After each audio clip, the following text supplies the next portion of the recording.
Hi friends, आज हम बात करने वाले हैं भारत की खोज किसने की और कैसे की। भारत की खोज किसने की, यह प्रश्न इतिहास में अक्सर पूछा जाता है, परंतु इसका उत्तर सीधा और सरल नहीं है। भारत कोई अनजाना या निर्जन देश नहीं था जिसे अचानक खोज लिया गया हो। यह प्राचीन काल से ही एक विकसित सभ्यता, समृद्ध संस्कृति और विशाल व्यापारिक शक्ति के रूप में विश्व प्रसिद्ध था। फिर भी हम भारत की खोज की बात करते हैं तो सामान्यतः इसका अर्थ यूरोप से भारत तक नए समुद्री मार्ग की खोज से होता है। इस विवरण में हम भारत की प्राचीन स्थिति, यूरोप की भारत के प्रति रुचि, समुद्री मार्ग की खोज, वास्को दा गामा की यात्रा और उसके परिणाम तथा भारत यूरोप संबंधों पर उसके प्रभाव का अध्ययन करने चल रहे हैं। सबसे पहले हम बात करेंगे प्राचीन भारत की समृद्धि और विश्व में प्रसिद्धि। भारत प्राचीन काल से ही ज्ञान, विज्ञान, संस्कृति और व्यापार का केंद्र रहा है। यहाँ जन्मी है सिंध घाटी सभ्यता। लगभग 2500 ईसा पूर्व सिंध घाटी सभ्यता विश्व की सबसे विकसित सभ्यताओं में से एक थी। हड़प्पा और मोहनजोदड़ो जैसे नगर सुव्यवस्थित थे। यह सभ्यता व्यापारिक रूप से मेसोपोटामिया, इराक क्षेत्र से जुड़ी हुई थी। वैदिक और उत्तर वैदिक काल की बात करेंगे। वैदिक काल में भारत धार्मिक और दार्शनिक दृष्टि से उन्नत हुआ। उपनिषद, वेद, रामायण और महाभारत जैसे ग्रंथों ने भारत को सांस्कृतिक पहचान दी। अगर बात करें प्राचीन व्यापार की तो भारत मसालों, रेशम, कपास, कीमती पत्थरों और धातुओं के लिए प्रसिद्ध था। रोमन साम्राज्य, अरब देशों और चीन के साथ भारत का व्यापारिक संबंध था। इस प्रकार भारत पहले से ही विश्व के नक्शे पर मौजूद और प्रसिद्ध था। अब बात करने वाले हैं यूरोप की। भारत में रुचि क्यों बढ़ी? तो मध्यकाल में यूरोप के देशों को भारत के मसालों जैसे काली मिर्च, दालचीनी, इलायची आदि की बहुत आवश्यकता थी। मसालों का महत्व क्या था? तो मसाले भोजन को स्वादिष्ट बनाते थे, मांस को सुरक्षित रखने के लिए यूज होते थे। मसालों को औषधीय उपयोग के रूप में भी यूज किया जाता था। पुराना व्यापार मार्ग। अब बात करेंगे पुराने समय में व्यापार कैसे होता था, मीन्स पुराना व्यापार मार्ग।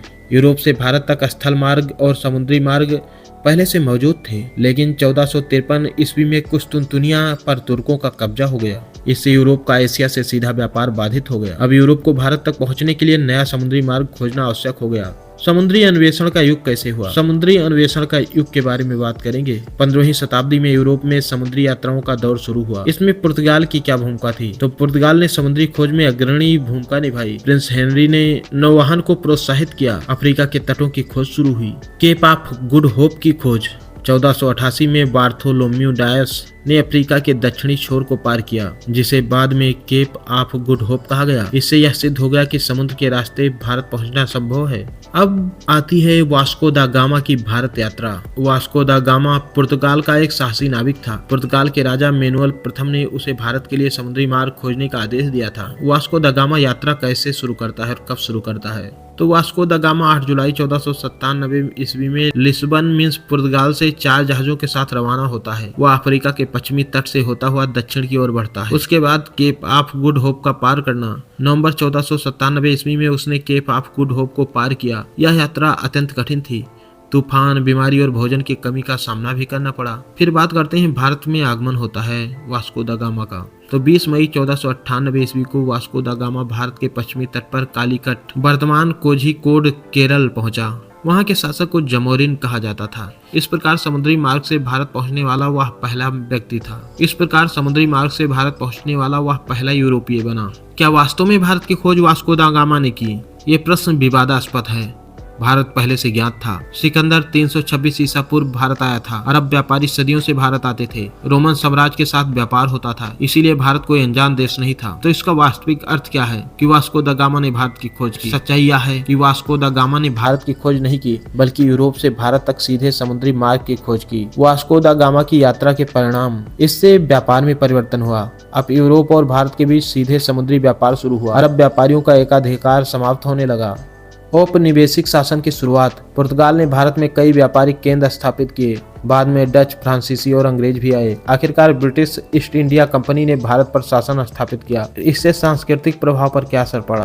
तो यूरोप और भारत के बीच सांस्कृतिक आदान प्रदान बढ़ा। नई वस्तुएं, विचार और तकनीकें दोनों दिशाओं में पहुंची। उसके बाद अन्य विदेशी यात्राओं की बात करें तो सिकंदर महान 326 ईसा पूर्व मकदूनिया का शासक सिकंदर उत्तर पश्चिम भारत तक आया था। फाहियान और हेनसांग चीन के यात्री भारत आए और यहाँ की शिक्षा व संस्कृति का वर्णन किया। इब्न बतूता मोरक्को का यात्री 14वीं शताब्दी में भारत आया। इन सब यात्रियों ने भारत को विश्व में प्रसिद्ध किया।